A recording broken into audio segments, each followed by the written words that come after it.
യേശുവിൻ നാമത്തിൽ പീഡനം വരുമ്പോൾ, വിശ്വാസശോധന വരുമ്പോൾ യേശുവിനെ തള്ളിക്കളയുന്നവർ ദൈവരാജ്യത്തിൽ പ്രവേശിക്കുകയില്ല. പിതാവായ യഹോവയാം ദൈവത്തോടും പുത്രനായ യേശുവിലുമുള്ള വിശ്വാസത്തിൽ പ്രാർത്ഥനയിൽ എപ്പോഴും ഉറച്ചിരിക്കുക, ജാഗരിക്കുക. ദൈവപുത്രനായ യേശുവിൽ വിശ്വസിക്കുന്നവരെ ഉപദ്രവിക്കുന്ന കാലം വരുന്നു.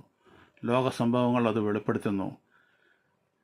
യേശു പറഞ്ഞു, യോഹന്നാൻ 16:1, നിങ്ങൾ ഇടറിപ്പോകാതിരിക്കാൻ ഞാനിത് നിങ്ങളോട് സംസാരിക്കുന്നു. അവർ നിങ്ങളെ പള്ളിഭ്രഷ്ടരാക്കും. അത്രയുമല്ല, നിങ്ങളെ കൊല്ലുന്നവൻ എല്ലാം ദൈവത്തിന് വഴിപാട് കഴിക്കുന്നു എന്ന് വിചാരിക്കുന്ന നാഴിക വരുന്നു. അവർ പിതാവിനെയും എന്നെയും അറിയായതുകൊണ്ട് ഇങ്ങനെ തന്നെ ചെയ്യും. ആമേൻ, ആമേൻ.